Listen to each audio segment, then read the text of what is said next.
On behalf of the Hellenic Bankers Association UK, I would like to welcome you who've been here with us this evening at the London School of Economics. This is a joint event between the Hellenic Bankers Association and the Hellenic Observatory of the LSE. It forms part of a series of public debates that aim at discussing matters that are relevant to the Greek economy in general. As part of that series, our current speaker was also a speaker on Greek economy back in 2012 at another joint event that took place back then. 7 years later, the form of tonight's debate is to look back on lessons learned from the Greek crisis. While we appreciate this is a controversial topic, we aim at having a serious discussion respecting all opinions. After all, this is how a discussion at a university should be. Poul Thomsen, as Deputy Director and later as Director of the IMF's European Department, has been involved in the Greek crisis from the outset. Poul has been the fund's mission chief for many countries, including Greece, Iceland, and Portugal, while he held senior roles for countries such as Romania, Ukraine, and Russia.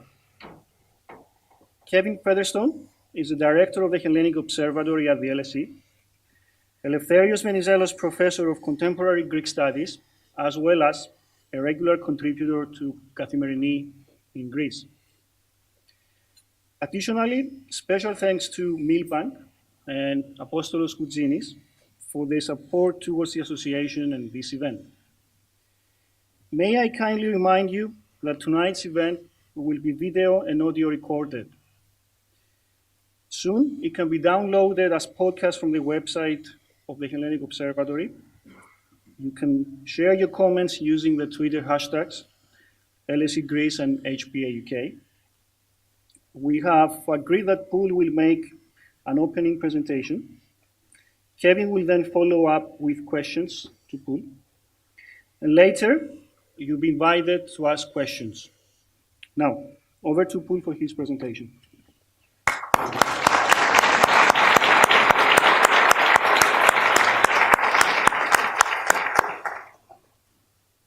Okay, good evening. It's a great pleasure to be here. I'd like to thank Professor Featherstone and the Hellenic Observatory for the invitation and you all for being here. The 10th year anniversary of the Greek crisis is coming up, so this is certainly a good time to discuss the role of the IMF. Let me just make very briefly a few caveats up front. While my discussion will draw some conclusions about the challenges ahead, I will not be discussing the new government's economic program. Second, I will be focusing mainly on things that went wrong, on the criticism, ignoring a number of issues, but secondary issues. But this focus means I will focus on things that are negative, and it might give some too negative connotation. The fact is that Greece are undertaking many important reforms. We must recognize this, and these reforms have come at a significant hardship to the Greek people. This is not a comprehensive review. Again, I'll basically talk a bit about fiscal austerity. Why was the crisis, the economic contraction so deep, and the issue of external debt. I will, for instance, not talk about the financial sector. I had to make some choices about what to talk about and not talk about. These are personal views, not the IMF views. We have several papers that have reviewed the program that you can find on our website. Let me also remind you that the last disbursement of the IMF was back in middle of 2014. So for more than half of the time of the Greek programs, we were not involved in the sense we had active program, but we were involved in the discussions. So let me start by giving you a brief snapshot of where Greece stands today. When we designed the program, we realized the fact that Greece has to go through a a sharp internal devaluation would cause a depression and take a toll on growth.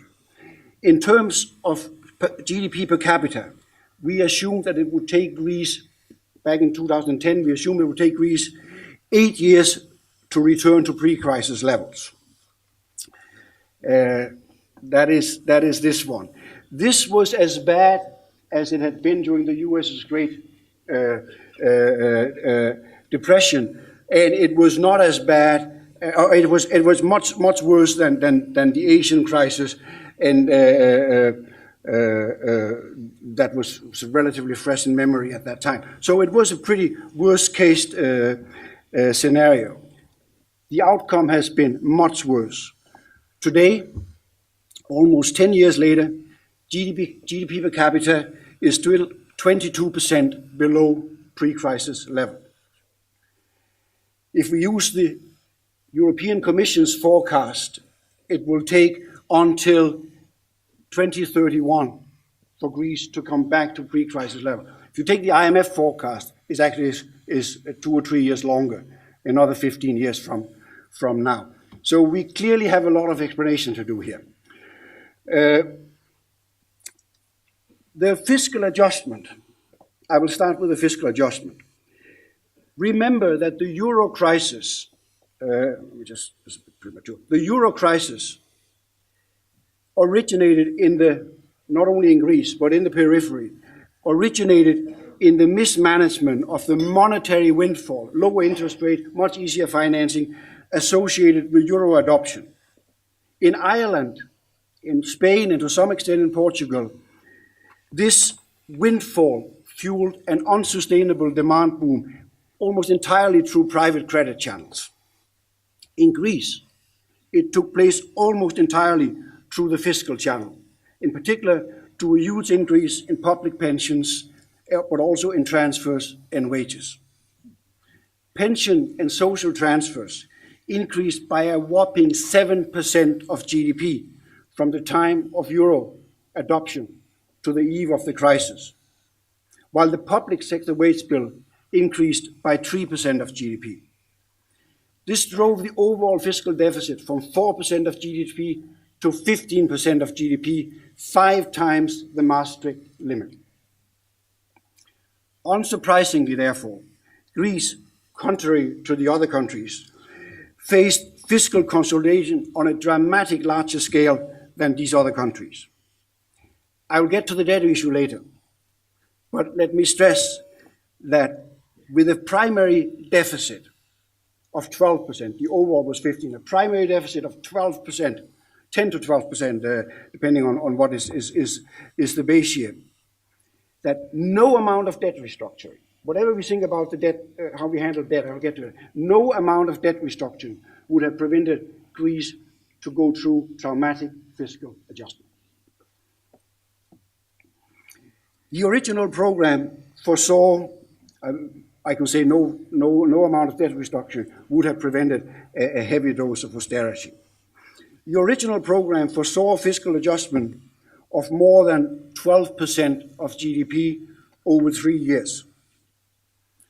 Although not unprecedented, this was ambitious by international comparison, and especially in view of Greece's track record in policy implementation already at that time. But a less ambitious path would have required more financing. Here, remember this, financing in the program was already way above anything we had seen in any IMF program for decades. Remember, we were going to the Europeans to ask for that kind of money. We were asking the Europeans who had a no transfer union taboo, who had no bailout in their sort of philosophy, to commit this kind of money to a country that, in the Europeans' views, had been misleading them on the numbers. There was no political support for providing even more financing at that time. This also meant that when the deeper than expected recession, and I'll get to that, forced significant additional forced significant additional measures because there was no financing for a more drawn-out adjustment program. And this meant, since the low-hanging fruits have been sort of picked early on in the program, the quality of the fiscal measures started to deteriorate around 11, 12. Already at that time, we became, the fund, increasingly concerned that the adjustment, while extraordinary in scale, was beginning to be achieved in a growth-friendly and unsustainable manner. What do I mean with that? I mean in particular that capital spending, investments, and essential recurrent spending, other than wages and transfers, have been cut to levels that hamper potential growth and the public sector's ability to provide basic public services. On the revenue side, an increase, on the expenditure side, you have this, all the cuts were on the things that are important for growth and the ability to provide public service. On the revenue side, we had an increase in already high tax rate levied on a very narrow base. And this caused a dramatic deterioration in an already low collection of revenues, which fell from 65% in 2010 to about 41% in 2017. The key issue here is, and I think still is, lack of political support for reforms to reduce pensions to sustainable levels and broaden the tax base. Here you see a picture of transfers to the pension fund in Europe. In Europe, the average is 2 to 3%. In Greece, it was for a long time above 11%, and with the 2016 tax reform, it has come down to about 9%. The problem is that these reforms, we put them on the book and then they are reversed. The 2016 tax reforms that have produced this decline is being reversed in important areas. So the deficit in the pension fund remains extremely high by comparison to other European countries. And I think with the recent cancellations, I have difficulty to see it coming down further. And if there are more cancellations, I think it will go back up again. As to the personal income tax, I'll show that here. The exemption threshold relative to the average wage is more than two and a half times higher as the European average. This means that well over half, close to 60% of all wage earners in Greece are exempt from the personal income taxation. That again, as you can see, is dramatically higher than the European average, which is around 20 or something like that. Here again, the reform that we had agreed in 2016 would have brought about a lowering, I don't know if you can see it, you probably don't see it because there's a lowering of the tax from about a lowering to below 50% to sort of becoming at the higher end of Europe, but not an extreme outlier. That reform has also been cancelled. As soon as the period of program was over, the government cancelled this reform. Fundamentally, Greece is still providing levels of pensions comparable to the richer European countries without the same level of European middle-class taxation that you see normally in Europe. Without pension and personal income tax reform, it would be very difficult to undertake growth-friendly spending and tax reform. We think that it's critical for long-term growth that Greece have these tax and pension reform, not to run higher surpluses, I stress that, but to find the resources to invest and to provide better basic services and to lower taxes in a where they are clearly distortionary and hamper economic growth. I will going to end with on fiscal with a comment on public perceptions of our role. We have often been wrongly accused, including by the Greek authorities, of advocating more austerity. This has caused some frustration within the IMF already from 2012, when we belatedly, and that I'll get to too, argued for lower surpluses.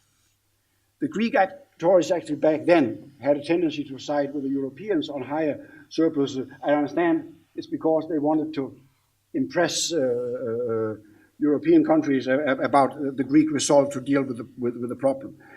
Our frustration was much larger in recent years when our call for pension and tax reforms, difficult pension and tax reform, to make room for spending on growth-friendly measures was portrayed as a call for more austerity.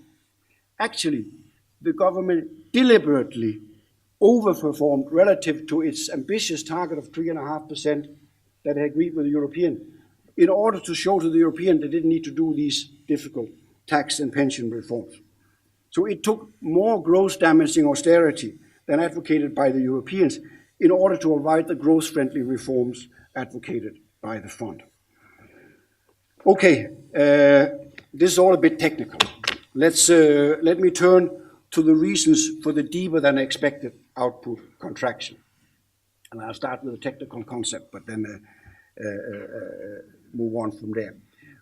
I agree, it's often been said that we initially underestimated the fiscal multipliers and therefore the impact of the fiscal consolidation on GDP. I agree that I think we estimated it somewhat, but the quarterly program reviews these programs reviewed every quarter and relatively quickly allowed us to acknowledge that, to change the multipliers, to have slower fiscal adjustment and more money in the program, argue for more money in the program. I, of course, agree that to the extent that the need to have these downward revisions, that might have contributed to the disillusion and fatigue that started becoming evident. In that sense, our underestimation of the multiplier might have contributed to the deepening crisis that soon began to take a toll on confidence in economic performance. But the root cause of this crisis lies much deeper and cannot simply be explained by underestimating multipliers or other design issues. What do I mean? Contrary to the other crisis-hit countries, there was a fundamental lack of broad political support for the program from the outset. From the outset, the program was opposed by the main opposition party and also soon by the old guard within the ruling party. By the end of 2011, European leaders had lost confidence and in exasperation finally broke the exit taboo, telling the main parties to unify behind the program or accept the consequences. The Papademos and Samaras government that followed did unify behind the program, but the political fragmentation continued, leading to the virtual collapse for the traditional parties that culminated in the coming into office of Syriza in 2015. Doubts about support for Greece's European partners, doubts about support coming from Greece's European partners undoubtedly made things worse. And this is important. We cannot just blame the Greek political system. While Europe had shown considerable political commitment to Greece by admitting it to the euro in 2000, there was actually those who argued, rightly or wrongly, I'm not taking a view on that, there were those who argued that this was a case of politics overriding economics. What was clear was that there was evidently much less political support by 2010. The wavering support and broader concern about euro area architecture caused growing doubts at that time about Greece's ability to avoid Brexit. From early 2011, each time the quarterly reviews of the program came there, we had to internalize a constant deterioration in sentiments as the developing political crisis in Greece and the steadily more vocal skepticism in Europe continuously fed on each other and made things worse. Each time we came there, sentiments had gone further south. Let me show you charts here. Economics is to a large extent about sentiments. This shows interest rates, and the other one here show the investments. Investment is on the right, and bank deposits on the left, measured to the left. What you see is that bank deposit halved and investment essentially declined. Economics is about confidence. Confidence collapsed, and how can we be surprised about that there is a collapse of output? It's well beyond the issue of the right multiplier. An interesting comparison is here with the 2011 program, which I also negotiated, by the way, with many of the same team that we did it in Greece, and that in important ways were structured along the same lines as the Greek program, including the same multipliers. Although there obviously were differences because the issues were not entirely the same. When I negotiated the Portuguese program with the government, had at the same time parallel discussion with the main opposition party, with the understanding of the government. The government knew that. So when the program was approved, it had broad political support of the main parties. A few months later, there was a change of government, and implementation of the program continued seamlessly without any conflict, with full political support in the Portuguese body politic for the program. Also, you never heard people abroad talking about Portugal exiting the euro, as you heard in Greece. I think that this whole political crisis, to me, is the key issues. Fundamentally, I would argue that the Greek crisis was as much, if not more, a political than an economic crisis. The reasons are complex, going well beyond the scope of this presentation and my expertise. But the weakness of the Greek political system and its economic policy-making institution and the power of vested interest could surely not have come as a surprise to veteran European policymakers. Nor should the plans, nor should the flaws in the architecture have come as a surprise to European policymakers. Thus, saying that the Greek crisis was as much a political as an economic crisis does certainly not relieve policymakers like myself from the responsibility of the malaise that follows. It is entirely legitimate to ask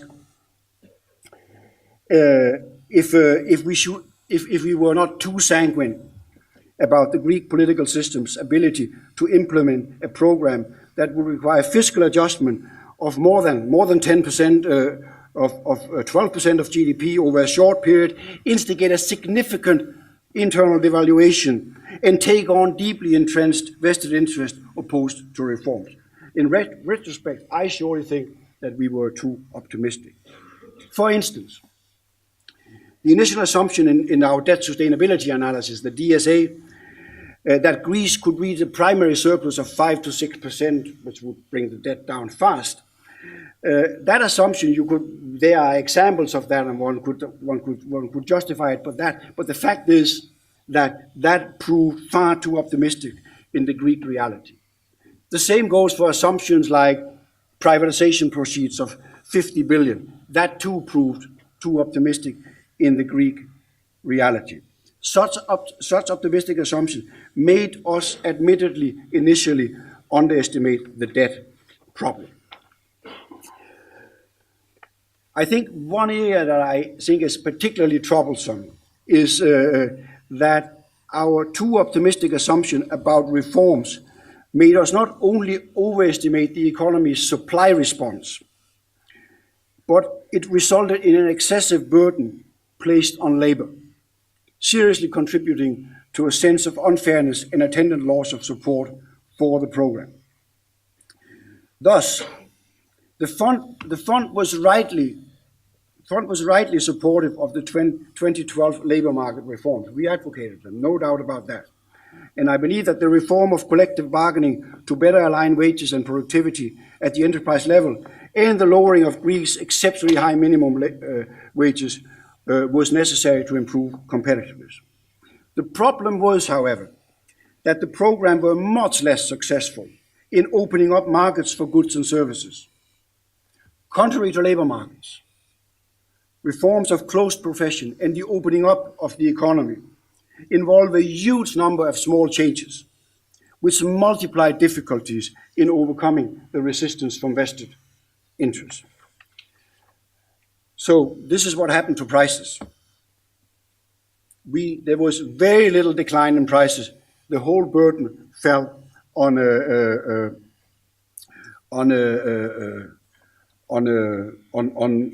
wages.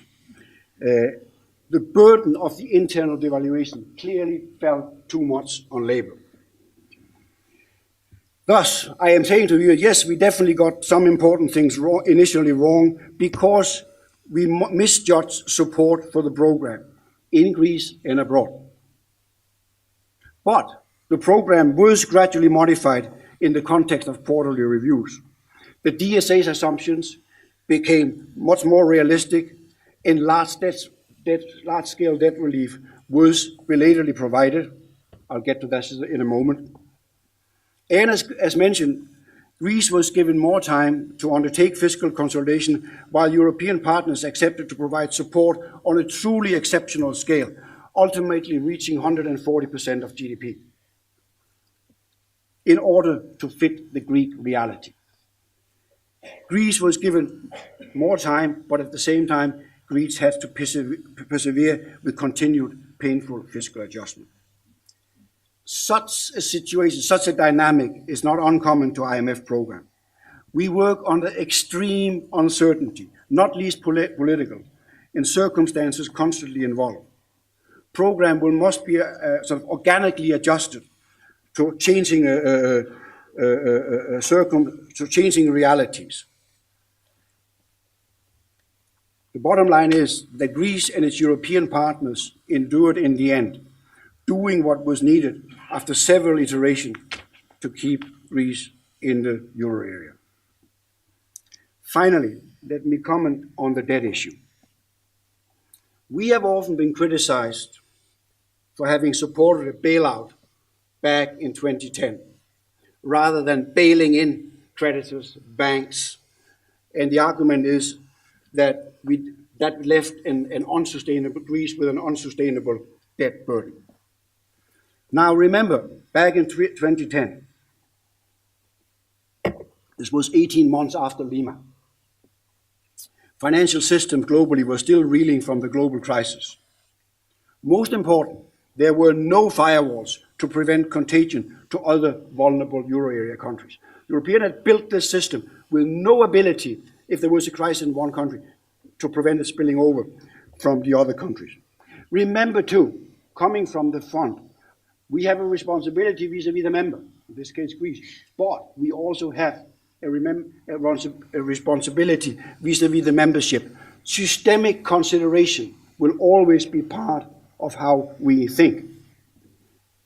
Back in 2010, systemic consideration weighted heavily on such concerns loomed large in 2010.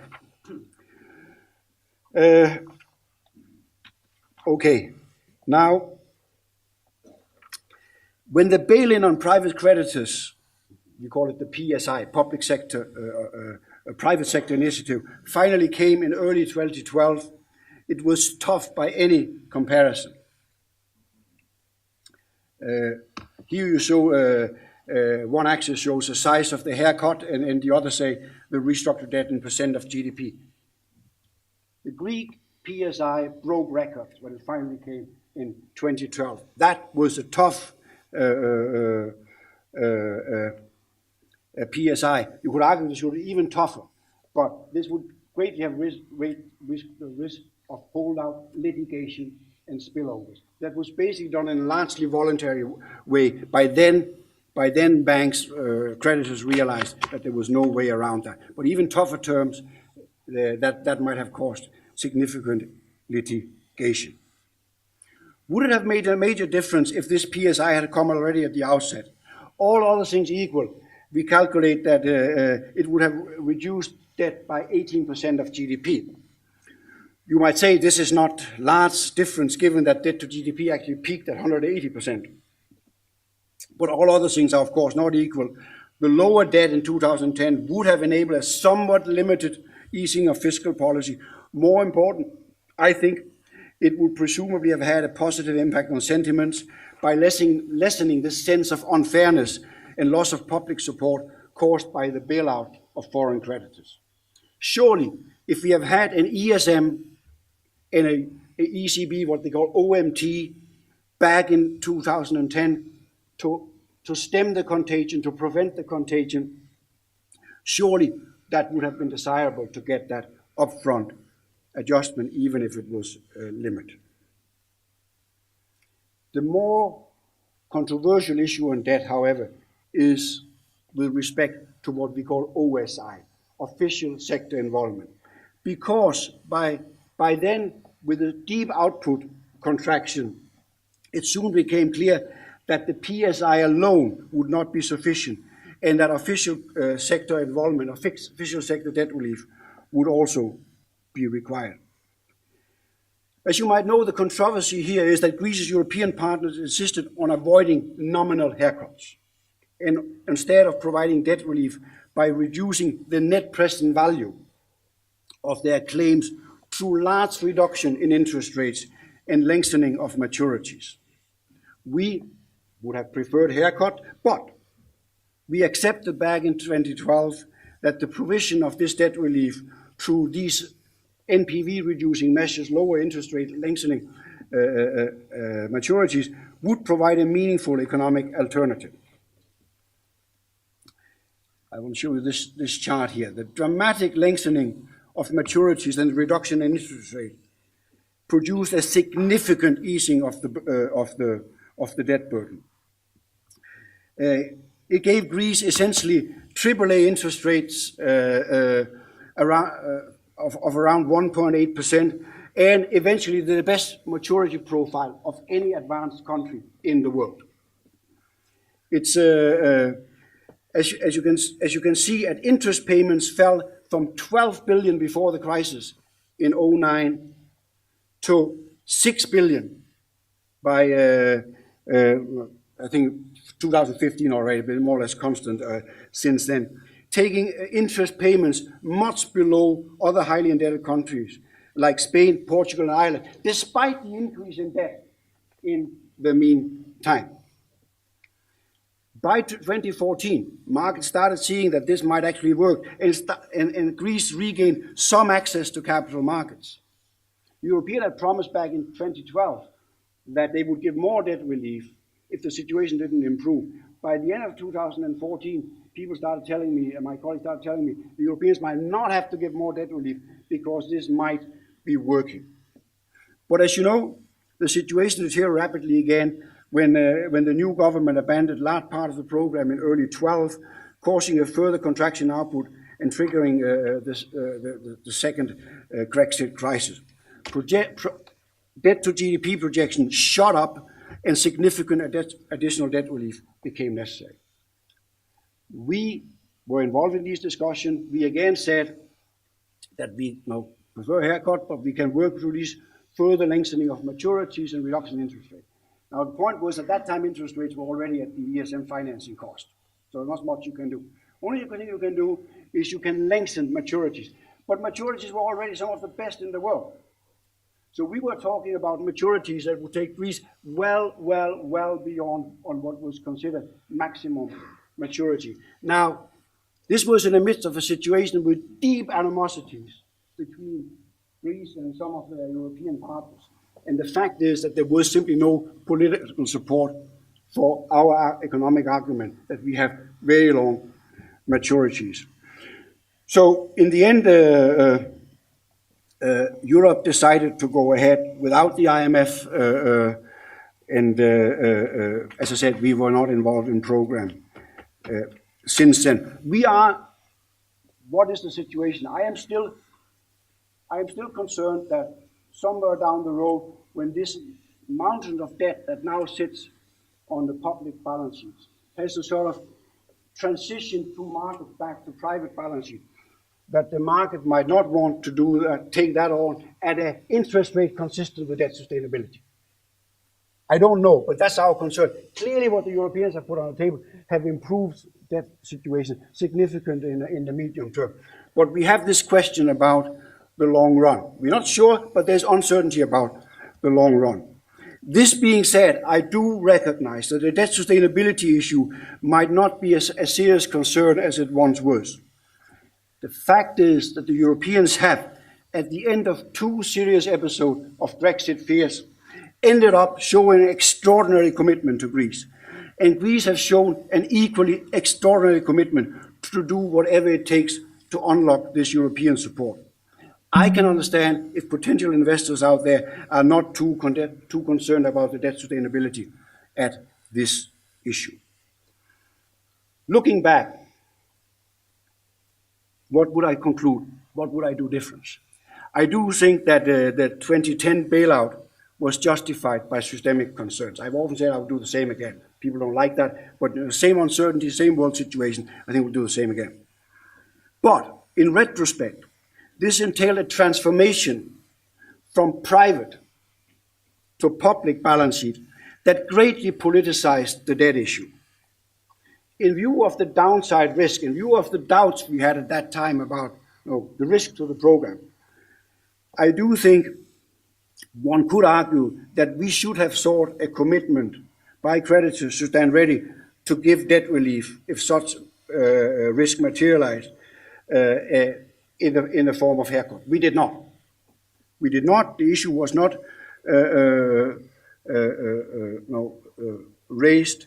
But the point is, we did not foresee the degree to which the escalating crisis between Greece and its European partners would politicize the debt issue. Okay, I think it's time to conclude.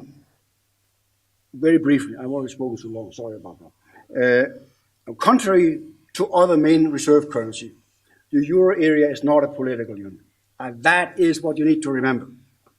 When a Greek minister rightly complains to colleagues from other sovereign countries in the Eurogroup about painful cuts to pension and minimum wages, sympathy will in the end be tempered by the fact that many of the ministers around the table pay even lower pension than Greece does. When a Greek minister appeals for better financing terms, many of them will remark, well, we actually pay higher interest than you do. When I come to the Eurogroup and argue that the primary surplus should not be more than 1.5%, I will be reminded that other countries in the room are supposed to run higher surpluses.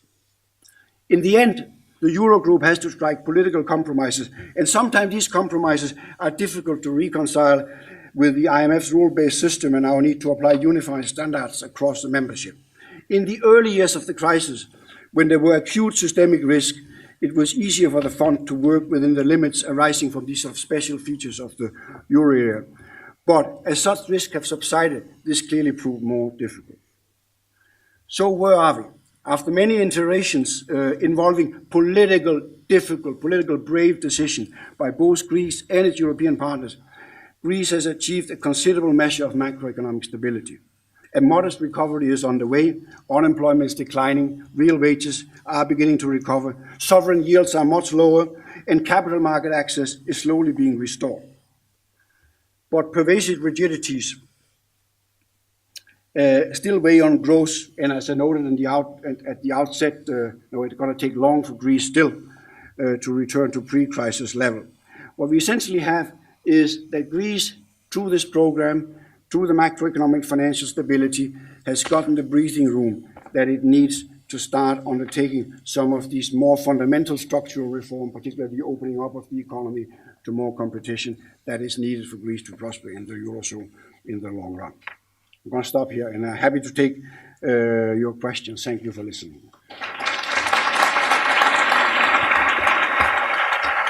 Would you like to? Would you like to join us, too? Well, thank you for that. You've obviously covered quite a lot of the agenda and a number of the important issues. I'm going to try to follow up and question you on a number of the points that you raised, and then we'll be opening it up to contributions from the audience. Perhaps I could simply start with a brief historical question. In 2010, when the IMF decided to engage in the bailout with the Europeans, there were many in the IMF who said no, many opposed it. Individual departments, members of the executive board opposed it. You had to change your debt sustainability rules in order to allow the IMF to participate. So I wonder why the IMF took that major decision to join in the bailout. And of course, there are some who suggest that the reason why the IMF decided to participate was the systemic risk aspect that you mentioned. In other words, to put it more succinctly, the IMF became involved in order to rescue French and German banks rather than rescuing Greece. So good question. We are an institution that deal with sovereign risk problem. When countries lose market access, we are there to be sure that these things don't spread and destabilize the whole system. I know there were people that objected, but nobody could seriously expect the IMF to sit on the sideline when the mother of all sovereign problems or suddenly popped up inside a currency union of advanced countries with major vulnerability to other places in the periphery. There was never any doubt in the operational departments and management that we needed to be involved. There was not. To be involved, but what was the primary purpose? Well, if you ask, clearly we were concerned about systemic risk. There was something that was controversial. We actually had some. We have a policy which we call the exception access policy, yes, which basically when we go into these huge amounts, we need to assure our board to protect our own financial position that debt is sustainable with a very high probability. When I came back from Greece, I couldn't do that. I could not say that debt was sustainable with a very, very high probability. So we actually changed our rules to say that we can go in even if debt is not with a very, very high probability if there are systemic concerns. So systemic concerns were a big part of it, no doubt about that. Okay. It's Okay, that's fine. We'll try to go reasonably quickly so we maximize the time for contributions from the audience. One of the themes that you've mentioned is the lack of political ownership, comparing Greece and Portugal. But it strikes me that we're comparing an apple and an orange in the sense that Portugal had a heavy shower, Greece had a deluge of rain. I hope this sound is okay. But you take the point that you criticize Greece for lack of political ownership of reforms, but the contrast with Portugal is that you were asking far more of Greece. The challenge for Greece was far more than for Portugal. So I accept that the program, the problem was different, both in terms of scale, yeah, but also in sort of, some of the details. I do think that we have on the one hand Spain, Ireland, as a crisis was mainly entirely banking private sector, private sector fueled credit. Ireland had a program, Spain handled it without a program with the fund. And the other end we had Greece with a huge fiscal deficit, and Portugal was somewhere in between. I agree with that.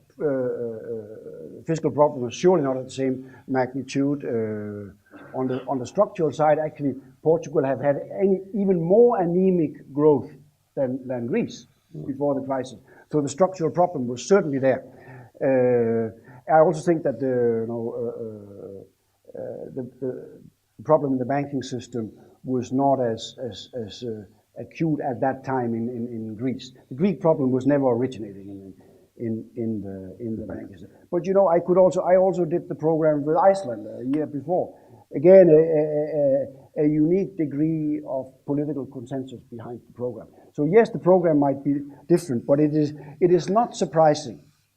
If you have a program and soon we descend into a situation where there's a major battle at the political level, we should not be surprised that out in the enterprise that need to do reform, that vested interest resist reforms, because they really think, well, we just need to hold out. Right? Yeah. Okay. You used the phrase about the quality of reforms when you were speaking, and as I've said privately, I agree very much with the need for serious structural reform over the long term. One of the things which I would have difficulty appreciating is some of the targets which were set for specific reforms. And from the area that I might know a little bit more about, if we think in terms of the reform of the public sector, the reform of the public administration, I guess it would be a kind of Greek politics 101 to say that Greece needs reform of the state institutions, Greece needs reform of the public sector. You could have said that 30 years ago, you could have said it yesterday. It's a regular point. In the second memorandum, however, the second bailout, which you were involved in, one of the targets which was set was that Greece should shed 150,000 public sector posts in a relatively short time period. I forget, but from memory, possibly less than 2 years or something. A very short time period in any event. 150,000 in the context of Greece is a huge figure. Now, to me, that seems to be incredibly clumsy, and I hear people saying that this specific emphasis, this specific reform, was something that you insisted on. Well, so Could I just say before, it's a serious discussion. I'm not trying to be dramatic. It's a serious discussion.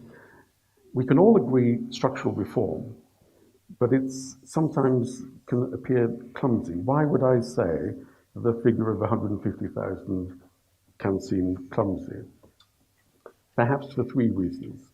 One, that the figure was not arrived at on the basis of any kind of assessment of the need of public administration. There was no consultancy assessment to say how many civil servants with what skills and where does Greece need. It was a budget fix, 150,000. We could have fixed a budget with presumably 300,000. It's almost an arbitrary figure. But domestically, it strikes me that it delegitimizes reform.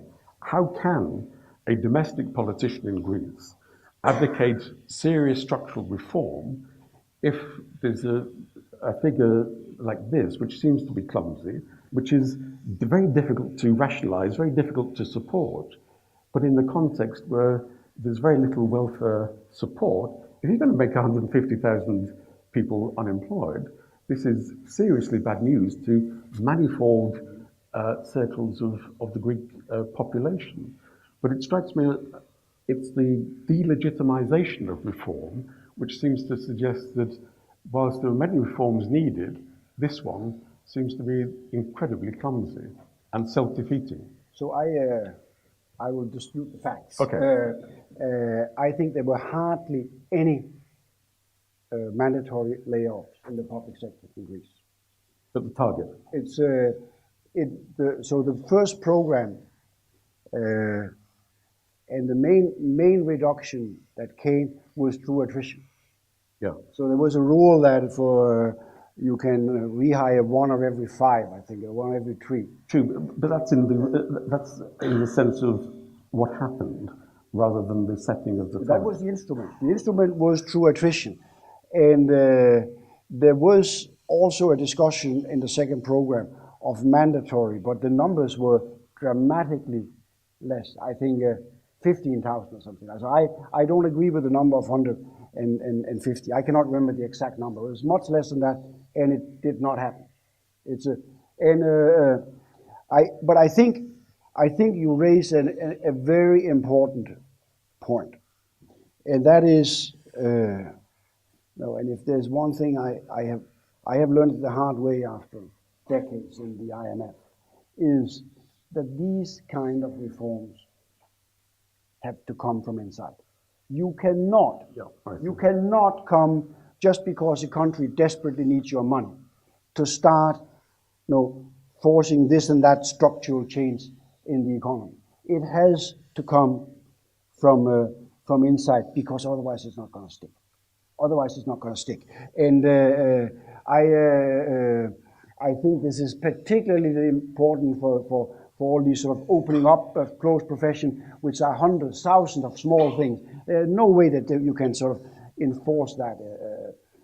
So I agree with your, I think it's the basic point that credibility has to come from inside, come from something that is homegrown and in a realistic manner. We can all agree with that, but then critics would say the credibility also has to come from the targets. And if I remember correctly, the 150,000 figure was there. We'll have to go back and check. We can go back. I'm sorry whether this is feedback. I'm not quite sure, but you make comparisons, of course, and when I was looking at the internet, it takes only a few minutes to come along to the WikiLeaks April 2016 conversation that you had about the IMF involvement. And of course, the then mission chief, your successor as mission chief for Greece on behalf of the IMF, was recorded as saying something to the effect of, "They never do what they say."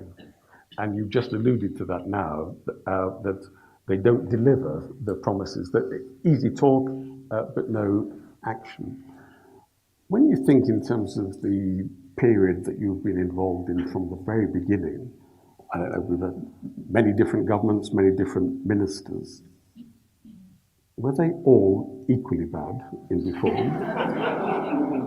In Greece, yes. Or couldn't you have chosen one to say, that's the one we're going to help more? Well, I need to be very careful now. It's to help you, I say this, of course, as a Brit with our imperial history. We understand divide and rule. It's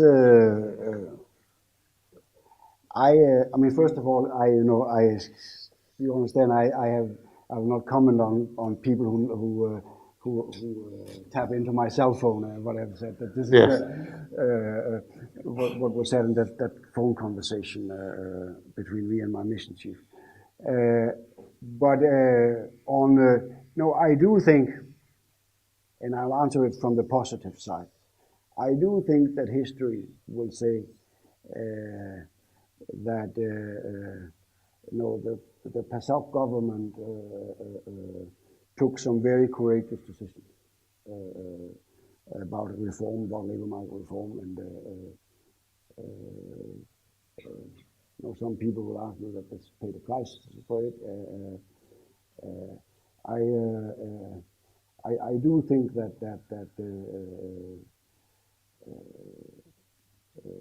Papa Constantino and the people around him in 10 and 11 took some very, very difficult decisions that involved saying no to their own constituencies and I think that needs to be recognized.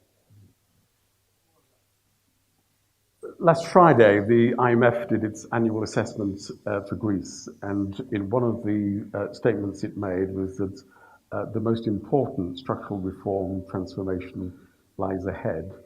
In other words, the biggest reform challenge is the future rather than the recent past. And you've referred to vested interests, etc.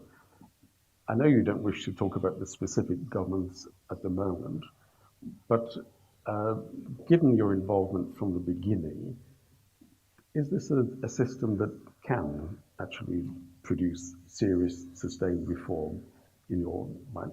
I know that you want more reform. Everyone would say we want more reform. But are you optimistic that the system can produce the reform rather than any individual prime minister or minister? Yeah, as you know, we worked with the prime minister he was in the previous government, and I have no doubt that he understands the issues. That's no doubt about that. We know that it is going to be very, very difficult. There is really fierce entrenched resistance when you come out to opening up profession. We can see how difficult it is with pension reforms. And I understand that. I mean, in a nutshell, you have a country that, to a number of mistakes, end up giving basic pensions that are close to German levels in euro terms, but that cannot inflate relative to Germany. It's the currency union with them. So you have this increase on the expenditure side of 10% of GDP, where you increase wages, pension, other social transfers. In nominal terms, they go up and up and up. But you cannot rely on inflation to erode them because you're in a currency union with Germany and other countries. It's very, very, very difficult to solve this problem without nominal reduction. And that is, there are not many countries in the world that can do that. It's a very, very difficult problem. We have Greece now have a breathing space, but it means, and it has longer to do it. But I think it's absolutely critical that one start dealing with the problem of pension and the tax system. That is why I think one should start.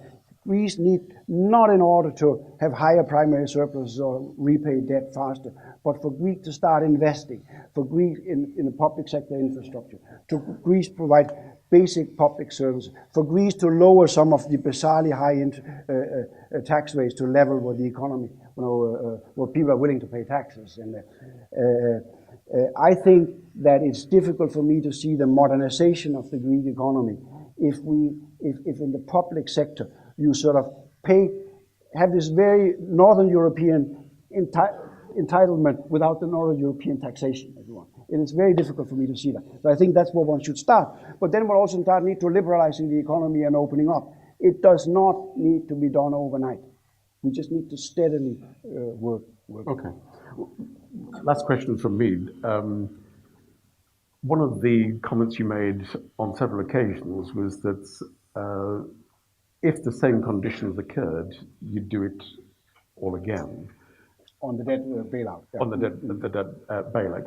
I just wonder, when you think in terms of the period from 2010, away from the specifics of the Greek case, of course, there's quite a spread of opinion, the debate about the relationship between the IMF and the European Union for this kind of activity.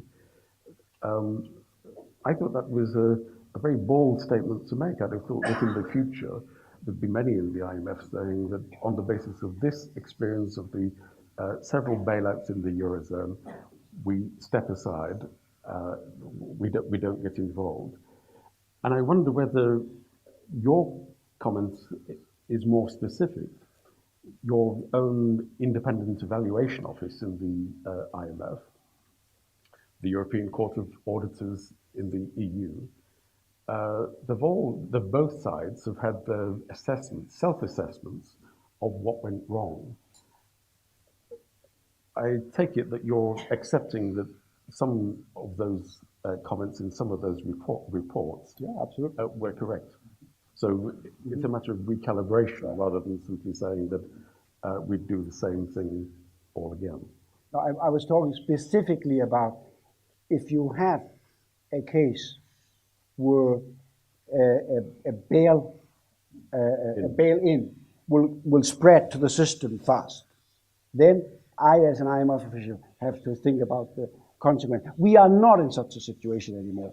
No, for the eurozone now, the euro area has a strong crisis prevention mechanism in the ESM. Yeah. It has in the ECB's OMT an ability of the ECB to provide support. So this is totally speculative on my part. This is not gonna happen again inside the euro. I'm just saying, need to understand that we need to think about the system also. Okay. That was my point. What the IMF, I have no idea what the IMF would do if they have a future issue inside the eurozone. That would be well after I have retired. So leave that to the future generation. Okay. It's no idea about that. Let's take the opportunity then to invite some questions. If you could just put up your hand and say who you are, and just in the interest of time, if you can please make the question rather than a speech. We have a number of people. Can we take the lady in the centre here, please? Keep your hand up so we know the microphone's coming from behind you. If we can take a group of three. Please. Hi, thank you very much, Mr. Thomsen, for your question. Could you speak up, please? Hi. Thank you for your presentation. My question is more forward-looking. So your program has a primary surplus target for Greece, and the IMF came out on Friday and said that it should be lower than the current 3.5%. My question to you is, in your opinion, what should that percentage be? What is my opinion? What should the primary surplus target be, if not 3.5%? Many thanks. Can we take the gentleman at the very back, and then we'll come to the questions on the back here. So if you could put up your hand again, there's a microphone coming. Yes, hi there. I just wanted to ask about 2015 and June, actually, when the ECB, along with the IMF, decided to end the implementation of the emergency liquidity assistance for Greece. And I'm pretty sure that the IMF had a say in that situation. Once the money was over and Greece was basically had a lifeline through the ELA, why didn't the IMF interfere with that decision? Why didn't you try to stop the ECB from cutting the ELA during one of the most biggest crises in the history of the country? Thank you. Okay. And then there were two questions at the very back. If we could take both of those, please, and then we'll come back to Poul. Hello, thank you. Yannis Andritzopoulos from Greece's daily newspaper, Ta Nea. It is often said, and I believe you said it too during your speech, Mr. Thomsen, that political instability undermined the Greek programs. But didn't the bailouts, especially the rapid pace of fiscal adjustment demanded, fuel this instability? And what was the biggest mistake you've made? Thank you. Okay. What was your biggest mistake? I like that. Gentlemen here. Neil Kisley, BBC, previously European Commission. You talk quite a lot about the quantum of debt that Greece had taken on, and I think you were alluding that although those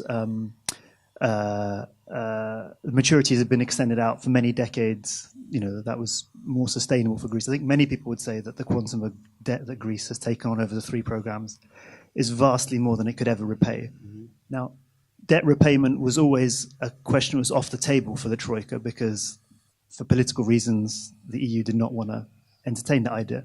But now we're at the point where there is a new head of the IMF, a new president of the ECB, who was formerly at the IMF and had spoken favourably in terms of debt reduction, a new commission, and a new chancellor in Germany coming up. Does this mean that we're going to see that question of debt restructuring and reduction revisited? Okay.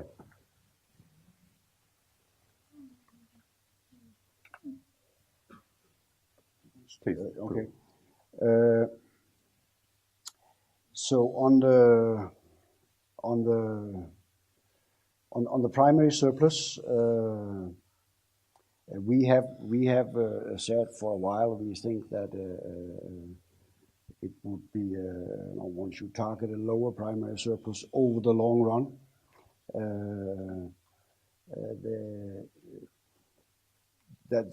That's well known. We still think so. We are not in a program. We are not in a program relationship. We are not there to tell the Europeans and and the Greeks, what should be done here now. We have said over the medium term, we do think that one could target a lower surplus. We stand by that, but this has to be an agreement between Greece and its partners. It's we have let our views be known, but it certainly have to be done in a way that it doesn't create any doubt about the Europeans' willingness to stand by Greece in the future. So this is for discussion between Greece and its European partners. You know that on the ELA, we certainly not in the business of telling the ECB what to do. You know what the issue was. The issue was at that time, back in June 2015, there was the view that there was not a sustainable package on the table, and that had for all of us to continue to disperse for all of us into a package that is not sustainable. None of us would have support from our boards, whether it's the ESM, the ECB, the IMF, in that situation. On the speed of adjustment, if that was one of my original sins, no, there are many, but as I said before, when you wake up one morning, if you have a fiscal surplus, a fiscal deficit of 15% of GDP, it's 5 times the Maastricht limit. The IMF goes to the main capital and argue for what is, by any comparison in the whole IMF experience, a scale of support that is multiple about anything we have seen before. We say to the country, to the major European countries, you have to break this taboo on not bailing out countries. That is sort of critical for the political coherence inside the Eurozone. And you have to do it for a country that now being accused for having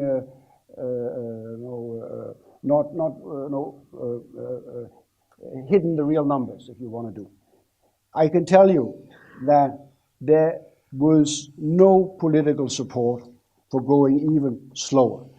The period that was there was an ambitious one. Again, it was not unprecedented, but it was ambitious, and it certainly proved too ambitious in the Greek reality. And once that reality became clear, we managed after a while to convince the Europeans, the Troika convinced the Eurogroup that more money would be needed and slower fiscal adjustment would be needed.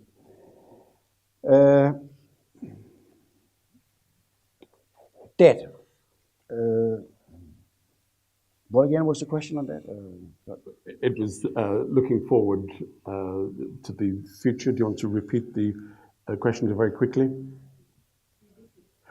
Do you think the IMF would revisit the debt level? Not necessarily the IMF, whether the political climate would now be different with new leadership. Greece is under no program anymore.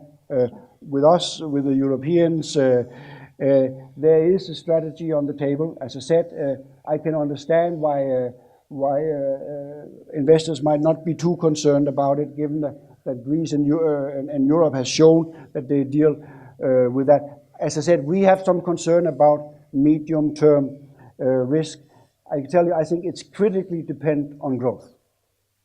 It's with these long-term, long projection periods, it makes a huge difference whether Greece grows by 0.5 percentage point more per year or not. So in the end, this depends, in my view, entirely on Greece's ability to reform and boost productivity through reforms. So I am not saying that I can tell you for sure Greek debt is unsustainable. I can say that there are some risks, and they are linked to issues like growth. There is clearly that issue is now, as far as all partners are involved, that is, let's get on with it, and then we can. We'll see. But I think part of the question was also whether you thought there was a political window, an opportunity, given the changes. I don't think it's anybody's given the changes in Germany. I don't think it's anybody's interest to raise this issue now. And I think, least of all, the Greeks do not want this issue to be on the table again. They want to start focusing, using limited political capital in Greece and abroad to reform the economy. I assume. I haven't talked to them about it. I don't think that issue should be on the table now. Okay, let's take a few more questions. Can we take the gentleman right in the centre here, please?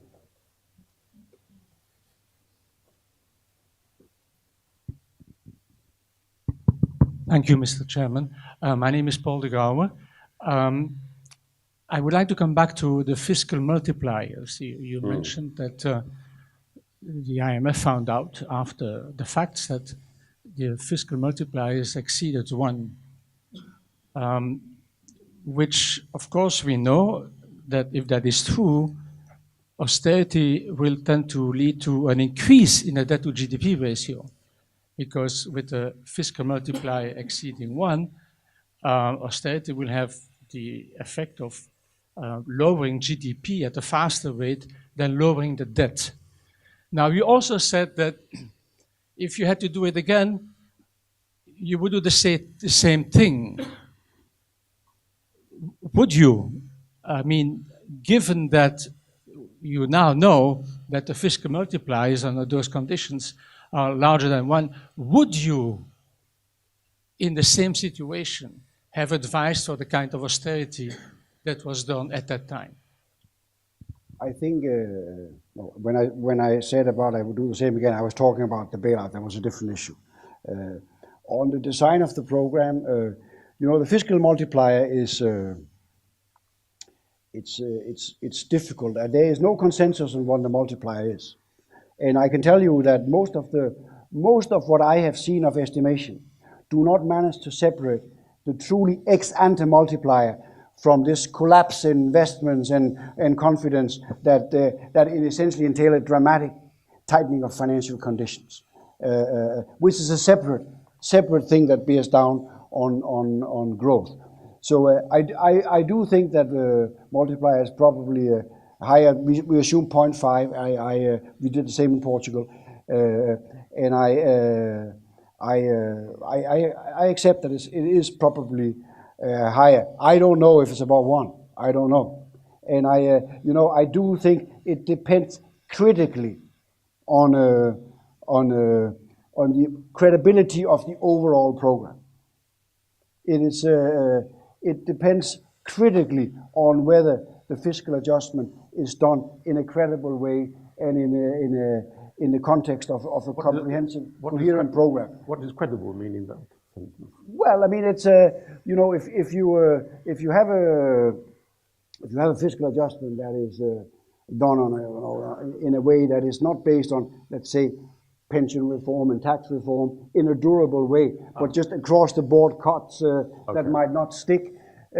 If it is not based on a broad political support, as I said, then I can assure you the reaction and the multipliers will in the end be different.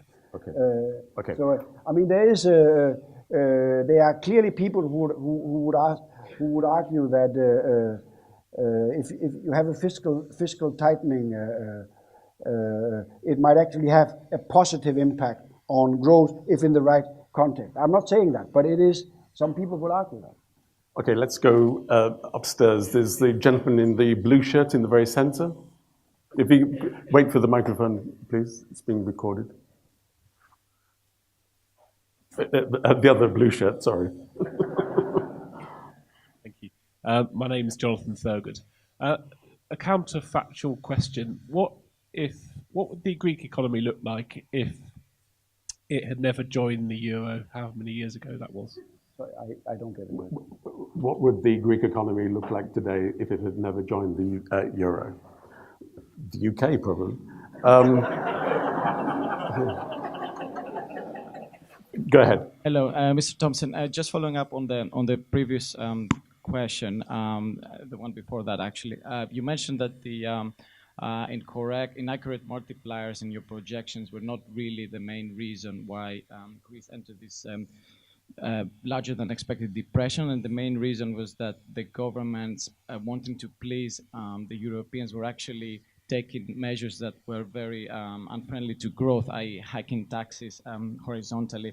But then as far as I remember, most of the on the other hand, most of the previous governments would always argue that they had no choice because the creditors wanted to see very fast fiscal adjustment, something that gives results, savings straight away. And they were not patient enough to wait for growth-friendly measures to bear fruits later on. Where does the truth lies? Is it mainly the Europeans?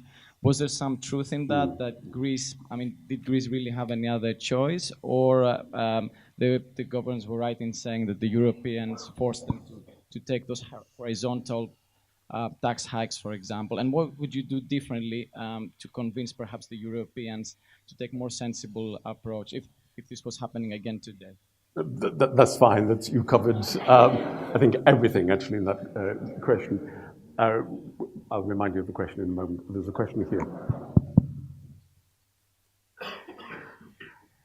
Thank you. Manolis Kalenianos, Professor of Economics at the University of London. So in the decade before the crisis, Greek exports actually grew very, very fast. They grew at almost the fastest rate in the Eurozone, which stopped completely after the crisis.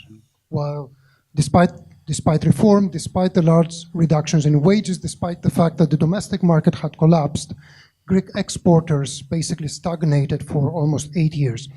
Now, I was wondering, and this has nothing to do with the lack of political credibility of the program or the lack of political ownership of the program. So I was wondering if the program could have been designed in a way, in retrospect, to have shielded that sector of the economy that was crucial for a resumption of growth, given the austerity that, as you say, was necessary. Thank you. Okay, so the first question was, would Greece be better off if it had never joined the euro? I think that, I mean, the short answer is no. I think Greece would have faced all the same challenges that it, in terms of structural reforms that it's facing now, all the same challenges adapting to a rapidly changing environment, globalization, overcoming homegrown structural rigidities, all the same issues will be on the table. So my answer is clearly no. The second question, if I may remind you, is your criticism has been that a lot of the reforms have been horizontal rather than perhaps setting priorities and being more selective. I think the question was essentially who was responsible for making the reforms more horizontal than selective at a time when the creditors, the IMF, the Troika, were pressing for rapid fiscal adjustment. Were you actually given the time for Greek governments to be selective in their prioritization? I think that I think this is a good question. You will, if you look at the evolution of the program, I think there was a period where the programs became a bit of a Christmas tree. Each time we had sort of a problem, we put up a new ornament, and there was this proliferation of structural conditionality. You will see, if you look at in the program that was approved in principle but never dispersed because we didn't get an agreement on that in the end. We are down to, I think it's 5 prior actions, having had many more prior actions relating to structural reform. I think there was a significant streamlining of the program. I think we learned that the hard way, that we need to focus on a few essential reform. But let me say also, often, I don't want to put the blame on the Greeks, but often, Greek ministers themselves say, it would be a good idea to put this in because I need to generate political support for this and for that, and so often there are also sort of domestic constituencies that think it's a good idea to put my issue on the Christmas tree so that they can get some domestic political support. And that happened over the full period. We're not talking about just one particular government. No, I think that's general. I think that's general. I think we clearly. I think there was a proliferation of structural conditionality in the second program compared to the first. And then when the third program, but as I said, never dispersed but was negotiated, there was basically a return to basic pension reform, tax reform. That was more or less it as far as we are concerned. Okay. Then there's a question about the export sector, and couldn't more have been done to prioritize that sector? Well, it's that is a complicated question. It is the fact is that the private sector bore a lot of the adjustment burden in Greece. We haven't talked about the financial sector. There are a lot of issues there. Credit dried up.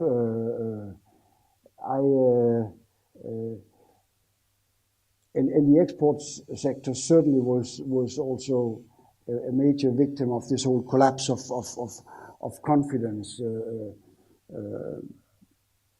But I'm sure if the program had worked overall better, the export sector would also have done so. Better. I'm not so sure that I could see what one should do in particular to protect the export. I mean, this was about internal devaluation. There was an export. There was a competitiveness gap, despite the strong export performance. And I cannot remember how strong it was. You say it was strong. I take your word on it.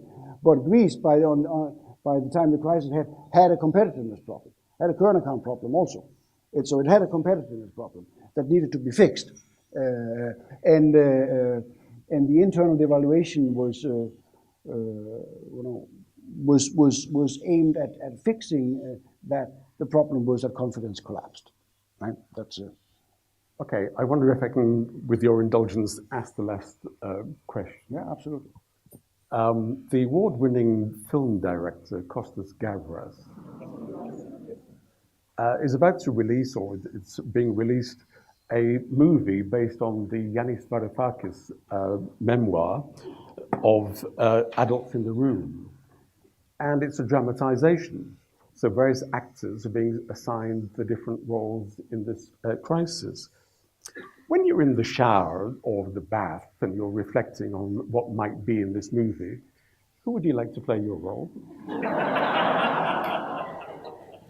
Well, I can. There was. I think there's a contact inside my department where people are guessing who it should be, and I must say that they all look. They're all people who have specialized in playing villains. I haven't seen the movie. I assume that boring bureaucrats like me will be written out of the script. So I think it's. Let's leave it at that. Okay. Let me first of all thank the Hellenic Bankers Association for their support here. But also, I'd also like to give very genuine thanks to Poul for coming along, to the Hellenic Bankers Association, the Hellenic Observatory, to talk about the history of the Greek crisis and the IMF involvement.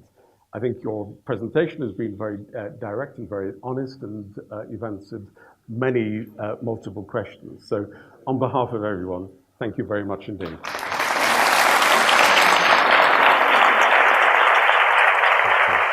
Thank you.